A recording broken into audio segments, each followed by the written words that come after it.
সুপ্রিয় দর্শক আসসালামু আলাইকুম, কেমন আছেন আপনারা? নিশ্চয়ই ভালো আছেন। আজকের ভিডিওতে আপনাদের সবাইকে স্বাগত জানাচ্ছি। আজকে আমি আপনাদের সাথে শেয়ার করব 100% কার্যকরী একটি উপায়, যেটা আপনাকে খুব অল্প সময়ে এবং অল্প ব্যথায় নর্মাল ডেলিভারি হতে সহায়তা করবে। তাহলে চলুন জেনে নেওয়া যাক সেই উপায়টা কি। বাই দ্য ওয়ে, মূল ভিডিওতে যাওয়ার আগে একটা কথা বলি, আমি আমার চ্যানেলে pregnancy related, specially normal delivery related অনেক ইম্পর্ট্যান্ট তথ্য ভিডিও আকারে শেয়ার করে থাকি। এই তথ্যগুলো আমার পার্সোনাল এক্সপেরিয়েন্স ও আমার ডক্টরের সাজেশন থেকে নেওয়া।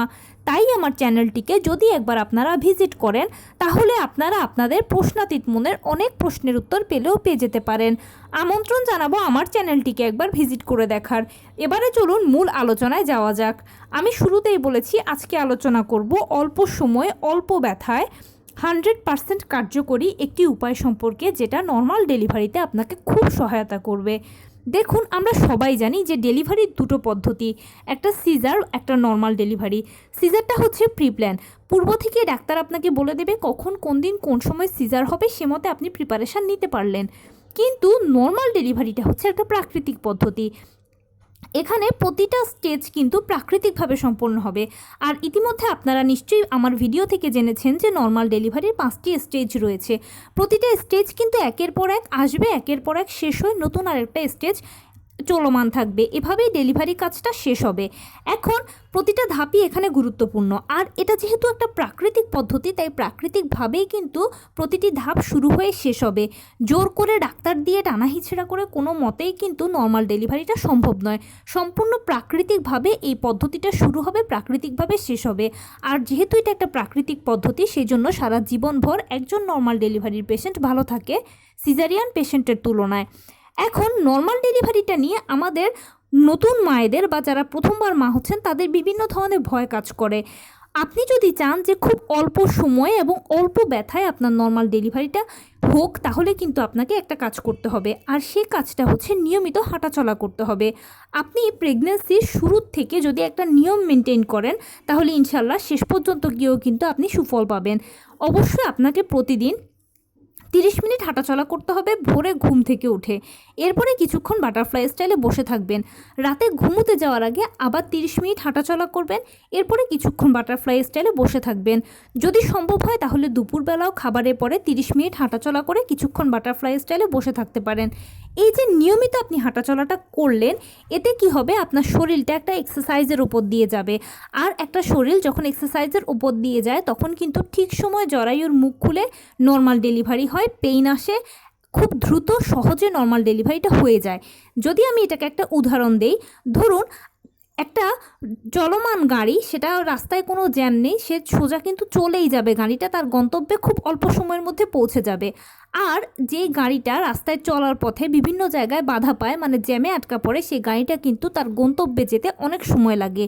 ঠিক নর্মাল ডেলিভারিটা হচ্ছে এরকম। আপনি যদি নিয়মিত হাঁটাচলা করেন, নিয়মিত আপনি যদি ব্যায়ামের ওপর আপনার শরীরটা থাকে, তাহলে দেখবেন যে আপনার চলার পথে, মানে নর্মাল ডেলিভারি প্রসেসটা শুরু হওয়া থেকে শেষ হওয়ার পথে কোনো বাধা থাকবে না। অনায়াসে আপনি আপনার গন্তব্যে পৌঁছে যেতে পারবেন, মানে ডেলিভারিটা সহজে হয়ে যাবে। আর যদি পথে পথে জ্যামে পড়ে, মানে আপনার এক্সারসাইজ করলেন না বা নিয়মিত আপনি সেভাবে চেষ্টা করলেন না, তাহলে যেটা হবে যে ওই যে জ্যামে পড়ার মতোই কিন্তু প্রতিটা স্টেজ শুরু হতে এবং শেষ হতে দীর্ঘ সময় নেবে, এবং নর্মাল ডেলিভারির প্রক্রিয়াটাও শুরু থেকে শেষ পর্যন্ত অনেক সময় লাগবে। এবারে বলছি নর্মাল ডেলিভারিটা কিভাবে হয়। নর্মাল ডেলিভারির ক্ষেত্রে প্রথমে আপনার পিরিয়ডটা শুরু হয়ে যাবে। থকথকে থোকা থোকা সাদা সাদা মিল্কি উজ্জ্বল দুধের মতো স্রাব যাবে। এই স্রাবটা কারো কারো ক্ষেত্রে শুধু সাদা স্রাব যায়, কারো কারো ক্ষেত্রে রক্ত মিশ্রিত যায়। তবে সেই রক্তের রঙটা কখনোই লাল হয় না, সেটা হালকা গোলাপি বা হালকা বাদামি কালারের হয়। এই স্রাবটা যেতে যেতে একটা পর্যায়ে দেখবেন যে আপনার পানি ভাঙতে শুরু করেছে। 2-1 ফোঁটা বা তার থেকে অল্প একটু পরিমাণে পানি ভাঙতে ভাঙতে একটা পর্যায়ে দেখবেন যে আপনার পেইন এসে গিয়েছে। পেইনটা প্রথমে হালকা থাকবে, তারপরে ভারী হবে, তারপরে যত ভারী হতে থাকবে, এরপর একটা পর্যায়ে দেখবেন যে জরায়ুর কন্ট্রাকশন শুরু হবে, মানে জরায়ুর সংকোচন প্রসারণ শুরু হবে। বাচ্চা ততক্ষণে ভেতর থেকে চাপ দিতে শুরু করবে, পাল্লা দিয়ে ডাক্তারও আপনাকে বাইরে থেকে চাপ দিতে বলবে। আপনাদের মা ও বাচ্চার উভয়ের মিলিত চাপে নর্মাল ডেলিভারিটা শেষ হবে এবং প্লাসেন্টা ডেলিভারির মাধ্যমে সাকসেসফুলি আপনি আপনার দীর্ঘ 9 মাসের জার্নিটা নর্মাল ডেলিভারির মাধ্যমে শেষ করতে পারবেন। এই যে এই পথটা বললাম বা এই প্রসেসটা বললাম, এই প্রসেসটা শুরু হওয়া থেকে শেষ হতে কারো কারো ক্ষেত্রে দেখা যায় যে 3 থেকে 4 দিনও সময় লেগে যায়, কারো কারো ক্ষেত্রে আবার 1-2 দিন লাগে, কেউ কেউ আবার দেখা যায় কয়েক ঘন্টার ভেতরেও পুরো প্রসেসগুলো শুরু করে শেষ করতে পারে। এখন আপনি যদি নিয়মিত হাঁটাচলা করেন, টুকটাক হালকা ফুলকো কায়িক শ্রম করেন, তাহলে এই যে বললাম আপনার শরীরটা একটা এক্সারসাইজের ওপর দিয়ে রয়েছে, সো দ্রুত আপনার প্রসেসগুলো শুরু হয়ে শেষ হয়ে যাবে। আর যদি আপনি সেটা না করেন, মানে ওঠা বসাটা আপনার কম থাকে বা টুকটাক কায়িক শ্রমগুলো যদি কম করেন, শুয়ে বসে থাকতে যদি পছন্দ করেন, আরামপ্রিয় যদি হন, তাহলে আপনার এই প্রসেসটা হতে 3 থেকে 4 দিন সময় লেগে যাবে। তো এখন আপনিই সিদ্ধান্ত নিন আপনি কি চান। আপনি কি অল্প সময়ের ভেতরে চান নাকি বেশি সময়ের ভেতরে চান? যদি অল্প সময়ের ভেতরে চান তাহলে প্লিজ আপনাকে নিয়মিত হাঁটাচলা করতে হবে, টুকটাক কায়িক শ্রম করতে হবে।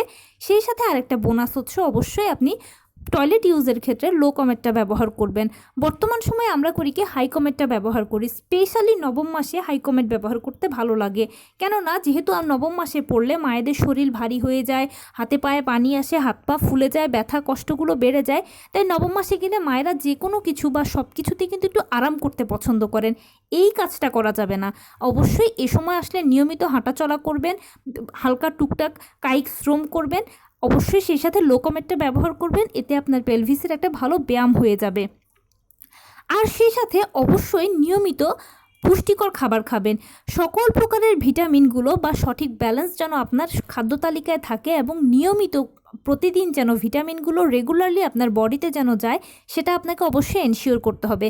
তাই এমনভাবে নিজেই নিজের জন্য খাদ্য তালিকাটা তৈরি করুন যেখানে আপনার প্রতিদিন মাছ, মাংস, দুধ, ডিম, হলুদ ফলমূল, সবুজ শাকসবজি, লাল জাতীয় খাবার, ওমেগা 3 ফ্যাটি অ্যাসিড সমৃদ্ধ খাবার, কলা, খেজুর, বাদাম, ড্রাই ফ্রুটসের মতো খাবারগুলো নিয়মিত আপনার বডিতে যাবে।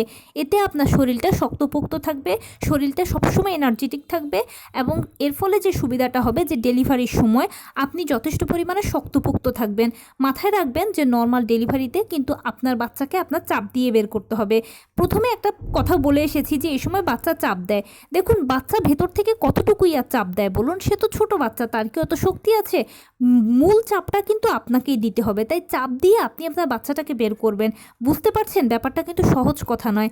আপনার শরীরটা যদি শক্তপোক্ত থাকে, প্রতিটা পুষ্টি উপাদান যদি শরীরে সঠিক ব্যালেন্স থাকে, তাহলে ওই সময় আপনাকে এত ভালো সুফল দেবে যে 2-3টে চাপ দিলেই দেখবেন যে আপনার বাচ্চা অনায়াসে বেরিয়ে চলে এসেছে। আর বাচ্চা বেরিয়ে আসলে তো সব কষ্ট শেষ মায়ের। তো এই ছিল আজকের ভিডিও। কেমন লাগলো বলুন? যদি ভালো লেগে থাকে ও হেল্পফুল হয়ে থাকে তাহলে প্লিজ লাইক, কমেন্ট, শেয়ার করতে একদম ভুলবেন না। আর সেই সাথে আমার চ্যানেলটিকে সাবস্ক্রাইব করার বিনীত অনুরোধ রইল। পাশে থাকা বেল আইকনটি ক্লিক করে দেবেন যেন আমি ভিডিও আপলোড করার সাথে সাথে আপনারা নোটিফিকেশান পেয়ে যান। যদি কোনো প্রশ্ন থাকে কমেন্টসে জানাবেন, আমি রিপ্লাই দেব। প্লাস যদি কোনো পরামর্শ থাকে যে কোন বিষয়ের উপরে ভিডিও বানালে আপনারা উপকৃত হবেন সেটাও জানাবেন। আমি আপনাদের পছন্দের সর্বোচ্চ প্রায়োরিটি দেব। ভালো থাকবেন, সুস্থ থাকবেন এবং সকল পরিস্থিতিতে নর্মাল ডেলিভারিকে সাপোর্ট করার চেষ্টা করবেন। আসসালামু আলাইকুম।